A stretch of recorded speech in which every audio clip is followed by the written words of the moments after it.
mind with an eye on the time, I also want to move to the last part, and that's actually looking a bit forward, and we can look back a bit on what we've discussed. But I also want to look a bit forward, because this crisis is in that sense, a unique one. It affects a lot of people, if not everyone, and the situation is not automatically resolving itself. We're constantly finding out new things. The effects are sometimes even increasing, and it's quite different than a natural disaster when there's one effect and cascading effects and we're recovering. But we're still much in this initial response phase, trying to stabilize the situation, and it will likely take weeks, months, and probably recovery years from the not only the primary but the secondary effects of this disaster. So looking back at the things that we've discussed and considering that we're going forward, what steps should we take, and what are your concerns moving forward? And if you'll allow me, I'll be the first one to share that my concern is that in these initial stages, there is a lot of energy, a lot of momentum to help. People are motivated. We're all in this together. But as time goes on, this energy dissipates, and the initial for lack of a better word, excitement and energy becomes less, and people get more in a routine, and also the choices become harder over time. Now it's pretty clear people need groceries, you bring them groceries, but those needs will develop. Groceries will stabilize, but then after a while we have to make harder choices, and it's not as clear cut anymore in what we can do. So what is your take on these developments going forward, and what would your advice be for either volunteers and initiatives or for organizations going forward? Does anybody? I'll be happy to give turns, but does anybody want to jump in here? Maybe I can start off. Again, and I don't want to frame this corona crisis as something totally unexpected and totally outlandish, but there are some characteristics of this crisis that makes it really new and outstanding. It's a slow burning crisis.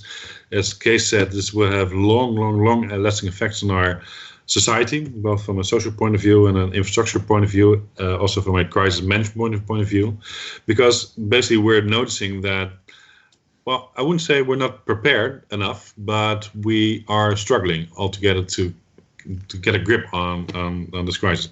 There's just no way of doing it right, it seems. So I think the most important part is, if you look at the topic of this discussion on how to organize online organization, is to learn. We need to learn right now in the eye of the storm. Just as we've been talking just this past hour, we already, and this is the three of us, four of us, we're seeing lots of things happening. And I would urge anyone, both from the professional side and from the civilian side, to keep an open mind and keep open eyes. What is happening here? And there are lessons to be drawn on how to work together, how to collaborate, how to not get in each other's ways. And again, this could lead to lessons learned and lead to, say, design ideas on how to do it better next time. Because likely we will have a next time, not too soon, I hope. But we need to learn lessons, because this is a different sort of situation than, say, storm damage or flooding or whatever. The characteristics of this social distancing, this cutoff of physical interactions, this has consequences. So now's the time to learn. That would be my primary suggestion for anyone, and especially those in the position to organize innovation in that field, being, well, the likes of ourselves, but also government authorities that have the funding and the incentive to motivate people to prepare themselves next time. Yeah, mitigation. No, it's an excellent point, because often we see lessons learned after a crisis. We write up reports, and then the fundings and the initiative starts. And considering that this is a longer lasting crisis happening at the doorstep, we should not only be now indeed immediately responding to the urgent needs, but also using this opportunity to learn, and at the same time start making implementations, and not just observe and write in a report later that sometimes lessons learned, lessons forgotten, and we move on. especially as this lasts longer, this is the moment to also start putting things in place and learn as we go, rather than learn afterwards. Maybe one point before I shut up again, but this it's. I think YouTube is it's patient, Martin. I know.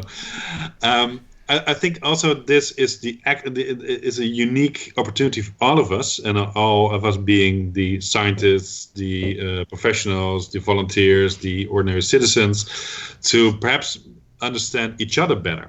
Because again, we started off the discussion with talks that there's a kind of a disconnect between different worlds. I doubt that the majority of the people in the Netherlands have any clue what's going on at the professional side, and vice versa.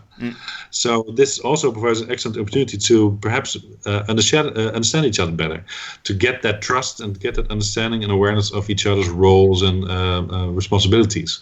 That means that also people who are professionally active at the moment to battle this crisis also perhaps need to take the time to explain what they're doing and go a little bit beyond just saying, oh, I'm so busy. Now explain what you're doing, why you're doing, and also why things are happening. The government at large, via press conference, is actually doing a fairly good job in explaining why things are needed, especially if you compare it to other countries. But on a more local level, I doubt that people really understand what's going on at the moment. So that's also kind of, we can perhaps stimulate that we ask each other for, why are you doing this? What's the deeper meaning between this, behind this measure or this decision? Yeah. So from my side, I'll be happy to do more of these in the future if we find more people, and we can do one in Dutch as well, explaining. Yeah. Okay, Cindy, how do you see developments going forward? Who wants to jump in on you? Cindy, go ahead. Okay, You've been volunteered. unmuting. Yes, and I respond very well to that. Actually, we're kind of doing foresights now, aren't we, Martijn? So I'm going to give you a few of my foresights, and maybe we can redo this in 2 months or something, see how actually correct I am, and whether I should become an oracle or not. But we're at the very beginning of this crisis. The effects of the crisis are still accumulating, and what we see, I don't know if you know this, my husband works in the ambulance services in the dead center of this situation. The understanding is very high in that area. The rest of the Netherlands, the understanding is quite low still, because people don't see the effects of this crisis. And we see it because it's our job, we have knowledge of this topic, so we're very on the forefront of everything. But the rest of the Netherlands isn't. They need to understand the importance of the measurements that are taken, and through the next couple of weeks, when the virus will spread across our country, we will see that people start to understand more and more. So that's kind of a good thing coming with a bad thing. So more people will listen to the measurements. I think the biggest issue will be the unseen needs, because people are offering groceries to people that seriously cannot eat anymore. Stop doing groceries, start offering other things. As like Kenny said, the difficult question, the difficult solutions, they still need to come. I think psychological will see a lot of damage, and a lot of people will experience fear, depression. That is very natural in this state of the crisis, but it will become bigger, and we need to address those issues. And I think information sharing on a citizen level, a very understandable, normal Dutch words level, is very important. I think on the professional side, they need to start now. They need to start pushing the information.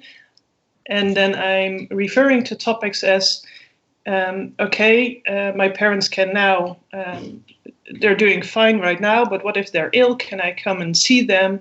When can I see them? When can I not do this? When I ask my neighbor if he needs something, what are the responses I can answer to? What are the things I must say out of protection to? Where do I need to say no? What if someone is crying? Can I give them a hug? Can I hold them? Can I not do that? What will happen if I do anyway, because I might just do that? So we need information on that level, and the professionals need to start pushing that information into our society, and we will spread it. We will all spread that information. So you're saying further. It should be more tailored personal information, or at least tailored to situation specific, because we all understand the 1.5 meter distance, but there are still situations we're faced with that we're like, how should we handle here? We don't understand the 1.5 meter. Yeah. We don't understand the 1.5 meter. No, it's so too people difficult want already. Exactly. So it's like Google navigation. You don't want to see a whole map of all the traffic jams in the Netherlands. You want to know for your journey, what does it mean? What should I do? What are my options? Yes. Can I never hold anyone again? Answer simple questions like that. Q&A. Can I never hold anyone again? Can I kiss my spouse, my neighbor, or whatever, whoever you want to kiss? Figure it out yourself. But on that level, we need to translate the information we have on a professional level to the everyday practice level. I think the other issue we really need to address is the non-digitals, because we know that it is very easy to offer help. It's very hard to ask for help. That is in a normal situation. Add on top of that the digital needs, the digital place where you need to ask for help right now. It's a threshold. It's extra hard to ask for help. If you're non-digital, it's already hard to ask for help in general, but if you're non-digital, then now you have to also do it on platforms that are not normal to you. So I think that's something we need to focus on for the next couple of weeks. And I'm going to do a positive one too, don't worry. We're growing up. I really think we're growing up in digital communication person to person. So it is difficult. We're searching how to do this, how to get the personal connection via online, via digital forms. But we are learning on the go, and we are learning how to communicate through FaceTime, through WhatsApp. So we're going to reap benefits from that in the next couple of weeks as well. So it's not all bad. It's happening. Excellent. Thank you, Cindy. So, finally, Kees, your reflections on moving forward. Well, again, from a crisis management and governance perspective, that is my bias after all. I think it was 2 months ago, 7 weeks ago, that I started my class on physical safety and disaster management in the pre-corona era, so to say. And I said, okay, we are facing new kind of crisis today. So those are transboundary, they are enduring or creeping, and they are affecting institutions. So, and then I could refer to climate change, refugee crisis, or displaced people, and those kind of examples. For the Dutch students, a little bit, extreme or not close to their own personal life. But now this is not textbook anymore for them, right? So we already had discussions. So a pandemic is, of course, also a textbook. So I'm with Martijn. It's not completely unknown or new, but when you are in the situation, then you really have to feeling, okay, this is sort of a new normal. Well, it depends on how fast we will go back to normal. And there will be a new normal for sure. But what is interesting for me also from a crisis management perspective, that is that in the last decade, or at least 5-6 years, the crisis management world is talking about disaster risk reduction rather than responding to a crisis or to a disaster. So the risk reduction, and in Cindy's, storytelling, actually, there are tons of elements that are recognized from a risk reduction point of view, rather than responding to a crisis. And there will be a new crisis like this. It can be due to a cyber attack, for example. So luckily, we don't face a cyber attack right now. Although, as a side remark, everyone is working from home, so we are taking huge risk. But that is a side remark. Don't give people ideas. But it can be due to climate change, that we have to displace ourselves. It can be due to power outfall or things like that. That crises become more enduring. that it is really important to invest in risk reduction in one way or another. And how that will look like, it can still be there can still be huge variations on a local level, because although this is a global crisis and a crisis that is affecting almost everyone on the world, there are still very much local characteristics that we have to understand. But for me, again, from a crisis management perspective, this is a sort of a textbook example of a situation in which we have to invest in risk reduction rather than into the response to the crisis. Excellent. Thank you, Kees.